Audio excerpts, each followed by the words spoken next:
तो सभी विद्यार्थियों का एसवी चिल्ड्रन अकेडमी रावला मंडी के इस ऑनलाइन प्लेटफॉर्म पे स्वागत है।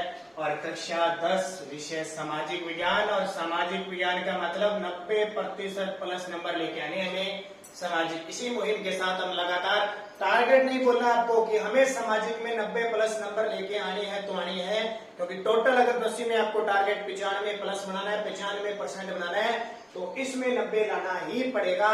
और ये टारगेट उठते जागते सोते कब भी जब भी सामाजिक पढ़ो 90 नंबर लेके आने हैं, 90 से ऊपर नंबर लेके आने हैं तो आने हैं। उस मुहिम के साथ ही मैं आपको ये सामाजिक पढ़ा रहा हूँ, ध्यान रखना, क्योंकि मेरा टारगेट जहां भी पढ़ाना होता है सिर्फ एक टारगेट ही लेके चलता हूँ, 90 प्लस नंबर बने चाहिए। 100 में से 90 यानी 20 यहाँ से भेजे जाते हैं, और 80 में से आपके 70 नंबर आने चाहिए। तब तो बात है आपको लगातार वीडियो देने की। देखो बोर्ड पे एक एक चीज मैं पढ़ा रहा हूँ, अगर अब भी आपके समझ में नहीं आएगी तो समझ में नहीं आएगी, ध्यान रखना। स्टैंडर्ड तरीके से बढ़िया तरीके से पढ़ना है, टारगेट 90 प्लस याद रह जाएगा ना आप सभी के। और पहला अध्याय आज हम पूरा कर देंगे, स्वर्णिम भारत जो चल रहा था, काफी लंबा अध्याय चला था हमारा, तो इसको पूरा करेंगे आज। तो अब लास्ट तक हम कहां तक पढ़ चुके हैं? देखो लास्ट में हमने एक वंश पढ़ा था, हूण वंश, जो एक विदेशी जाति थी ना, उस हूण वंश को पढ़ा था। और हूण वंश के बाद जो आता है कुषाण वंश, ठीक है, कौन आता है? कुषाण वंश। हालांकि थोड़ा हूण पूरा नहीं पढ़ा था, हूण पढ़ लेते हैं अपने। हूण वंश था एक, हूण है, जैसे आप कहते हैं ना गेहूं लग जाती है भूण, कणक में भूण लग जाता है, भूण समझ लो, हूण समझ लो। ये हूण इस तरह की बर्बर जाति थी। कौन सी? मध्य एशिया की बर्बर जाति थी। ये मध्य एशिया का मतलब क्या होता है? एशिया के बीच वाले भाग, मध्य एशिया की बर्बर जाति। बर्बर जाति का मतलब क्या होता है? लूटपाट करने वाले अत्याचारी, जहां भी जाती थी लूटपाट करती थी, सब तबाह कर देती थी, लोगों को मार देती थी, तो ये बर्बर जाति थी। ठीक है, इसमें जैसे शक आए थे ना, शक उत्तर पश्चिम क्षेत्र से शक आए थे, वैसे ही ये हूण आए थे।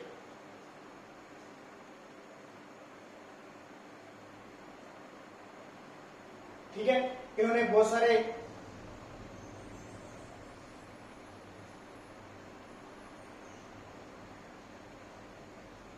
इन्हें दैत्य भी पुकारा जाता है, इन्हें दैत्य पुकारा जाता है। स्कंदगुप्त आया था, स्कंदगुप्त के समय सर्वप्रथम इन्होंने आक्रमण किया। स्कंदगुप्त है ना, गुप्त वंश का शासक था ना स्कंदगुप्त, उसके समय इन्होंने क्या किया था? आक्रमण किया था लगभग 458 ईस्वी के आसपास। 458 ईस्वी के आसपास स्कंदगुप्त ने आक्रमण किया था, जिसमें उनकी क्या हुई थी? पराजय। और स्कंदगुप्त ने इनको क्या किया? हरा दिया। किसको? हूणों को। अब बात आती है हूण, हूणों का शासक कौन आया था? तो हूणों का शासन की बात करें तो एक तोरमान नामक सरदार आया था, तोरमान नामक सरदार। ठीक है, तोरमान नामक एक सरदार आया था। इसने क्या किया था? गुप्त साम्राज्य को नष्ट कर दिया। अब गुप्त साम्राज्य भूल तो नहीं गए आप? गुप्त साम्राज्य श्रीगुप्त, घटोत्कच, चंद्रगुप्त, समुद्रगुप्त, चंद्रगुप्त द्वितीय, कुमारगुप्त और स्कंदगुप्त, ये नष्ट हो रहा था। स्कंदगुप्त याद है कि नहीं? याद है, भूलोगे नहीं। समुद्रगुप्त ने कविराज की उपाधि धारण की थी, चंद्रगुप्त ने महाराजा धिराज की उपाधि धारण की थी, घटोत्कच ने महाराजा की उपाधि धारण की थी, और जो मैं चंद्रगुप्त द्वितीय था उसने विक्रमादित्य की उपाधि धारण की थी, कुमारगुप्त महेंद्रादित्य ने नालंदा विश्वविद्यालय का निर्माण करवाया था, और स्कंदगुप्त ने जो मौर्यों द्वारा बनाई गई सुदर्शन झील थी उसका पुनर्निर्माण करवाया था। याद रहनी चाहिए सारी बातें, ऐसे नहीं मैं पढ़ा रहा हूं और आपको याद ही नहीं है। तो सारी चीजें याद रखोगे तब बात बनेगी, देख लेना। और इस तोरमान नामक सरदार ने क्या गुप्त साम्राज्य को नष्ट कर दिया, और आपका जो पंजाब राजपुताना, जो राजपुताना कौन सा? राजस्थान और सिंध प्रदेश पर अधिकार कर लिया। किसने? इस तोरमान ने। और उपाधि कौन सी धारण की? महाराजा धीराज, महाराजा धीराज। देखो एक तो होता है राजा, कौन होता है? एक तो राजा, फिर उससे बड़ा महाराजा, और महाराजा से बड़ा महाराजा धीराज। क्योंकि महाराजा धीराज तो होगा ही होगा, क्यों? क्योंकि इसने किनको हराया था? गुप्त साम्राज्य को नष्ट भ्रष्ट कर दिया, पंजाब राजपुताना सिंध पर अधिकार किया। तो भाई ये अधिकार बढ़ाएगा, उपाधि मिलेगा महाराजा धीराज। अपने कोई छोटा सा काम कर देते हैं तो भी बड़े खुश हो जाते हैं, कैसे शेर वैसे। तो महाराजा धीराज तोरमान। फिर क्या है? इसके बाद इसका पुत्र आया था मिहिरकुल। इसके बाद में इसका पुत्र कौन आया? मिहिरकुल आया, जिसका शासन काल 510 ईस्वी से प्रारंभ होता है। ये मिहिरकुल, ये अच्छा शासक था मिहिरकुल, ध्यान रखना। और इसने अपनी राजधानी सियालकोट को बनाया। इस मिहिरकुल ने अपनी राजधानी किसको बनाया? सियालकोट को राजधानी बनाया। याद रखना, मिहिरकुल का 510 ईस्वी में राज्य काल शुरू होता है और इसने राजधानी का किसको बनाई? सियालकोट को बनाई। और इसने मठ, बौद्ध धर्म, अब बौद्ध धर्म में क्या होता है? मठ बने होते हैं, जो मंदिर होते हैं ना, उनको बौद्ध धर्म में क्या कहते हैं? मठ कहते हैं। और जो समाधि वगैरह या कुछ इनका पवित्र स्थान होता है उसको स्तूप कहते हैं। बौद्ध धर्म के स्तूपों और मठों को इसने नष्ट करवा दिया, क्योंकि विदेशी जाति थी, बौद्ध धर्म को नहीं मानती। जो राजा जिस धर्म को नहीं मानता था ना, उस धर्म के मंदिरों को और महलों को तोड़वाता था। इसने बौद्ध धर्म के मठों और स्तूपों को नष्ट कर दिया और मालवा के शासक यशोवर्मा को पराजित कर दिया। मालवा शासक यशोवर्मा को पराजित कर दिया। भी देखो, बड़ी उपलब्धि है, भारत में आ गए और भारत में आने के बाद भारतीय शासकों को हराने लगे। इससे बड़ी बात क्या हो सकती है? तो हरा दिया। इसके बाद देखो, तो हूणवंश ये पढ़ लिया, दैत्य पुकारे जाते हैं। तोरमन शासक आया था, महाराजाधिराज की उपाधि, मिहिरकुल, सियालकोट राजधानी। और इसके बाद में क्या हुआ? पराजित होने के बाद ये यशोवर्मन कश्मीर चला गया और अपना कश्मीर में, ये सॉरी थोड़ा सा उल्टा बता दिया, जो मिहिरकुल है वो यशोवर्मन से हार जाता है। मिहिरकुल यशोवर्मा से हार जाता है। सॉरी, मैंने गलत बता दिया थोड़ा सा। मिहिरकुल है वो यशोवर्मा से हार जाता है, यशोवर्मा नहीं हारता, यशोवर्मा से हार जाता है। और ये भागकर कहां चला जाता है? कश्मीर चला जाता है और कश्मीर पर अपना राज कायम करता है। कश्मीर पर राज कायम करता है। और इस तरह क्या होता है? ये छोटी सी बस एक मिहिरकुल के बाद एक हो जाती है, जो नष्ट होती है। अब हमारे लिए इम्पोर्टेंट और खास बात के लिए भी और आपकी परीक्षा की दृष्टि से खास है कुषाण वंश। कौन सा? कुषाण। ये भी विदेशी जाति थी। कुषाण वंश बहुत प्रसिद्ध। कुषाण वंश की खासियत देखें, कुषाणों को युची या तोचेरियन भी कहा जाता है। युची या तोचेरियन, तो चेरियन कहा जाता है, तो चेरियन भी कहा जाता है। इनका पहले नाम क्या? युची जाति से संबंध रखा जाता है, या तो चेरियन भी इन्हें कहा जाता है।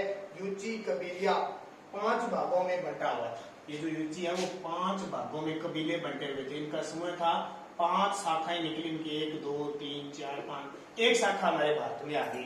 कौन सी? एक शाखा। और वो कौन सी? कुषाण शाखा। और देखो, एक शासक आता है कुजुल कडफिसिस। कुजुल कडफिसस प्रथम। कुजुल कडफिसिस प्रथम। और इसका राज्यकाल देखें 15 ईस्वी से लेकर 65 ईस्वी तक आता है। 15 से 65। वह अपनी इस कुषाण वंश का संस्थापक था, अपनी जाति का संस्थापक था। कुषाण वंश का संस्थापक पूछे तो आप क्या लिखोगे? कुजुल कडफिसस प्रथम कुषाण वंश का संस्थापक था। लिख दोगे ना? कुजुल कडफिसस प्रथम कुषाण वंश का संस्थापक था। और इसने दक्षिणी अफगानिस्तान, कौन सा? दक्षिणी अफगानिस्तान, इसके अलावा काबुल, गंधार, दक्षिणी काबुल, गंधार, ये कहां पे है? काबुल, गंधार अफगानिस्तान में है। ध्यान रखना, अफगानिस्तान की राजधानी क्या है? काबुल। और पर्शिया, ईरान जैसा क्षेत्र को अपने राज्य में मिला लिया, किसने? कुजुल कडफिसिस ने मिला लिया। इसने वैदिक धर्म को अंगीकार किया। बहुत बड़ी बात है। वेदों, जो 4 वेद है ना, ऋग्वेद, सामवेद, यजुर्वेद और अथर्ववेद, उन वैदिक धर्मों का अंगीकार किया। वैदिक धर्म का अंगीकार का मतलब था स्वीकार किया इसने। बहुत बड़ी बात है हमारे भारत में आके। ठीक है, ये कुजुल कडफिसिस था। कुजुल कडफिसिस के बाद आता है विम कडफिसिस। कौन आता है? विम। इसके बाद में अगला राजा कौन आता है? विम कडफिसिस। विम कडफिसस विम उसका नाम कुजल पड़ित था, इसका विम कटविसिस द्वितीय, और ये 65 से 75 ईस्वी तक ही आया, 65 से 75 ईस्वी तक ही आया था। इसकी खासियत भारत के एक विशाल क्षेत्र पर इसका राज्य था। यह शैव मत का अनुयायी था। किसका? शैव। शैव का मतलब शिव का उपासक था। ये कौन है? विम कटविसिस। और इसकी कुछ मुद्राएं मिली है, यानी कुछ सिक्का मिला ना, सिक्के यानी मुद्रा, उस पे कुछ चित्र मिले हैं, जैसे इस प्रकार के त्रिभुज बना हुआ ऐसा चित्र मिल गया त्रिभुज का। त्रिशूलधारी, ऐसे किसी के हाथ में लिए हुए त्रिशूल मिल गया, ठीक है। और व्याघ्रमाचारी यानी एक विशाल सिंह के समान जो पशु होता है ना, पूरे क्रोध के अंदर होता है, एकदम हुंकार भरे हुए, इस तरह का। और नंदी अभिमुख भगवान शिव, भगवान शिव नंदी अभिमुख, जो नंदी है ना उनका वाहन, उसके साथ में, ठीक है। तो जैसे आज मुद्रा हम कहेंगे ना कि एक पास लिखा हुआ है भारत का रुपया, भारतीय रुपया ऐसा लिखा हुआ है, और एक साइड जो अशोक स्तंभ है उनके चित्र ऐसे बने हुए, तो हम कहते हैं हमारे पास ऐसा सिक्का चलता है। उस समय इस विम कटविसिस का सिक्का मिला है, जिसपे त्रिभुज, त्रिशूलधारी, व्याघ्राचारी और नंदी विमुख शिव का चित्र अंकित था, ठीक है। इसने पहली बार भारत में सोने के सिक्के चलाए थे, बहुत बड़ी बात है, सोने के सिक्के चलाए थे पहली बार किसने?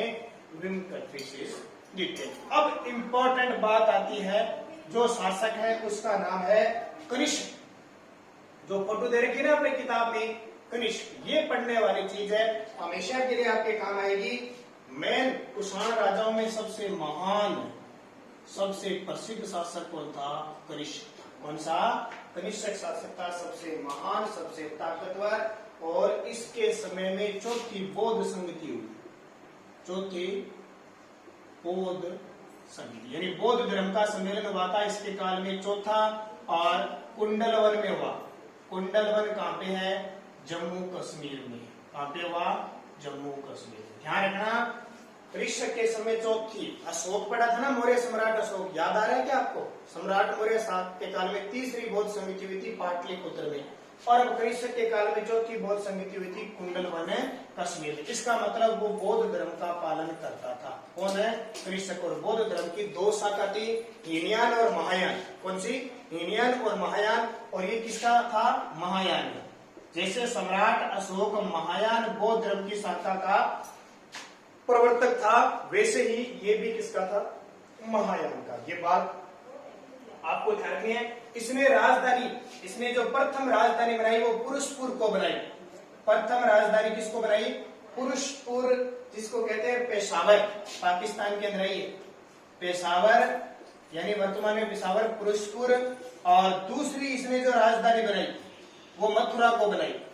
दूसरी राजधानी मथुरा कहाँ पे? उत्तर प्रदेश में है, ठीक है। मथुरा को इसने दूसरी राजधानी चलाई, और एक शक संवत चलाया। ये बहुत इंपॉर्टेंट है। शक संवत 78 ईस्वी में इसने एक संवत चलाया। आज जो हमारा कैलेंडर है ना, कैलेंडर, आज जो कैलेंडर चल रहा है, चैत्र, वैशाख, ज्येष्ठ, आषाढ़, ये सारे शक संवत पर आता। अब आपसे पूछे आज कौन सा शक संवत चल रहा है भाई? आज कौन सा शक संवत चल रहा है? तो आप क्या बताओगे?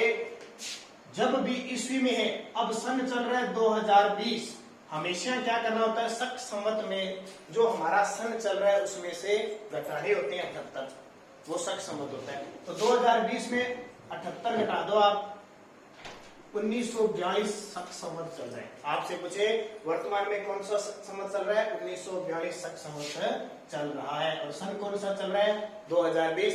शताब्दी कौन सी चल रही है? 21वीं शताब्दी चल रही है। ये बहुत इंपॉर्टेंट है। एक होता है विक्रम संवत, एक जगह आता है विक्रम संवत लिखा होता, तो हमने पीछे पढ़ा था ना, विक्रमादित्य ने 57 ईस्वी पूर्व में विक्रम संवत चलाई थी। अब आपसे पूछे आज विक्रम संवत कौन सी? देखो ईस्वी पूर्व है, इसका मतलब 1 ईस्वी से 57 साल पहले की बात और पड़ी है, तो 57 ये हो गए, 2020 हो गए। तो 2020 में जब आप 57 जोड़ोगे तो वर्तमान में 2077 ईस्वी विक्रम संवत चल रही है। ईस्वी पूर्व 2077 विक्रम संवत ईस्वी चल रही है, ये याद रख लें।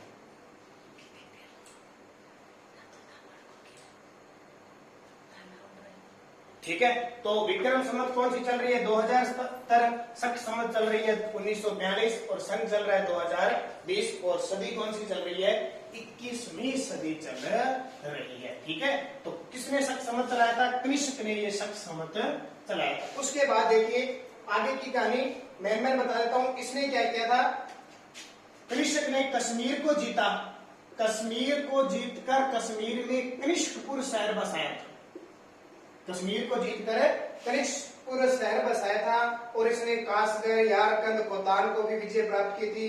मुद्रा पर अपनी जो मुद्रा ना मुद्रा उस पर अपनी खड़ी मूर्ति लगाई थी, ये चित्र में देख लो खड़ी मूर्ति लगाई हुई है। और मथुरा जिले में कृष्ण की प्रतिमा भी मिली है, वहां पे जो मथुरा जिला है ना वहां पे खुदाई में कृष्ण की मूर्ति मिली है और उसमें क्या दिखाया गया है कि घुटने तक चोगा और भारी बूट पहने हुए हैं, हो सकता है चित्र वही हो। एक तांबे के सिक्के पर कृष्ण को वेदी पर बलि देते दिखाया गया है, तांबा बस में बलि देते हुए मतलब बलि देते थे, यज्ञ वगैरह करते थे ना तो उसमें बलि देते थे। और उसके अलावा इसके काल में बौद्ध विचारक नागार्जुन थे, ये बहुत इंपॉर्टेंट, नागार्जुन जिसने शून्य का आविष्कार किया था, नागार्जुन जैसे प्रख्यात गणितज्ञ और चिकित्सक थे और बहुत सारे, इसने आपको बता दिया कि कृष्ण ने बौद्ध धर्म का अनुयायी था और महायान शाखा का, तो इसने 230 ईस्वी के लगभग आसपास काम चलता रहा, यानी जो कुषाण वंश है वो कब तक रहा था भारत में 230 ईस्वी तक रहा था, उसके बाद में नष्ट हो गया। तो ये आपका पूरा पाठ हो गया। पहला लास्ट में दे रखा है आत्म शातीकरण, आत्म शातीकरण का मतलब क्या होता है, कोई भी विश्व की जातियां हमारे भारत में आई लेकिन वो हमारी भारत की संस्कृति में घुल मिल गई, जैसे हूण, कुषाण, शक भारत में आए, लूटपाट करने के लिए आए थे, लेकिन हमारे भारत पे राज किया और हमारी जो संस्कृति है ना, हमारा बौद्ध धर्म है, वैदिक धर्म, सारा हमारी संस्कृति बनाई थी, यानी हमारी आत्मा में ही बस गए। तो ये आपका क्लियर हो गया इतने लंबे समय तक चलने वाला पहला पाठ। तो प्रश्न आप कर सकते हो आसानी से, कोई दिक्कत वाली बात नहीं है। थोड़ा पढ़ के कहता हूँ, राजस्थान के प्रमुख महाजनपद कौन कौन से हैं? तो राजस्थान में कौन सा है आपको पता है? मत्स्य महाजनपद है, मत्स्य सूर से लगी है। बिंदुसार के समय आए यूनानी राजदूत का क्या नाम है? बिंदुसार के समय कौन आए थे? तो हमने पढ़ा था ना, मौर्य सम्राट बिंदुसार 2 आए थे। यूनानी शासक रहता एंटियोकस प्रथम ने डायमैक्स नामक को राजदूत के रूप में भेजा। पुराणों में अशोक का नाम क्या मिलता है? पुराणों में एक तो मास की गुर्जर रेख में हमने पढ़ा था अशोक वर्धन, और एक पढ़ा था हमने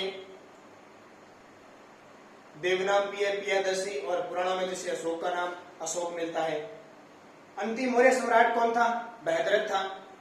समाहर्ता नामक अधिकारी का काम क्या करता था? तो समाहर्ता राजस्व इकट्ठा करता था। कौटिल्य की पुस्तक का नाम बताइए? अर्थशास्त्र। पतंजलि किस शासक के शासनकाल में हुए थे? तो पुष्यमित्र के शासनकाल में। और सातवाहन वंश के सबसे प्रतापी राजा का नाम? तो सातकर्णी था। इलाहाबाद प्रशस्ति का लेखक कौन है? वह किस शासक का दरबारी था? तो इलाहाबाद प्रशस्ति हरिशरण ने लिखी थी और समुद्रगुप्त के दरबार में रहता था। स्कंदगुप्त ने मौर्य द्वारा निर्मित किस झील का जीर्णोद्धार करवाया? तो अभी पढ़ा था सुदर्शन झील का। और हर्षवर्धन की साहित्यिक रचना? तो नागानंद थी और प्रियदर्शनी थी। ठीक है। पाल वंशी राजा किस धर्म के अनुयायी थे? बौद्ध धर्म के अनुयायी थे। बाकी ये प्रश्न कर लेना, महाजनपदों में उल्लेखित गणराज्यों के नाम लिख लेना। अशोक के धर्म का सार, ये पिछले साल एग्जाम में आ चुका है क्वेश्चन। समुद्रगुप्त की सांस्कृतिक योगदान, राष्ट्रकूट वंश का संक्षिप्त परिचय दीजिए, चोल प्रशासन पर संक्षिप्त टिप्पणी लिखिए, पल्लव वंश के बारे में कनिष्क का योगदान। 4-4 नंबर के। आपको ये ज्यादा मैटर नहीं रखना, आपको इस पाठ के नोट्स बनाने हैं, आपको एक एक लाइन याद करनी है, पूरा पाठ पढ़ना है, तब समझ में आएगा कल। अब देखो स्वर्णिम भारत 1206 तक पढ़ लिया, ये लास्ट 1206 तक था। कल मैं आपको बताऊंगा कैसे 1206 से अगला पार्ट स्टार्ट होता है दूसरा। तब तक आप इसको बढ़िया तरीके से सारा का सारा पढ़ने हैं।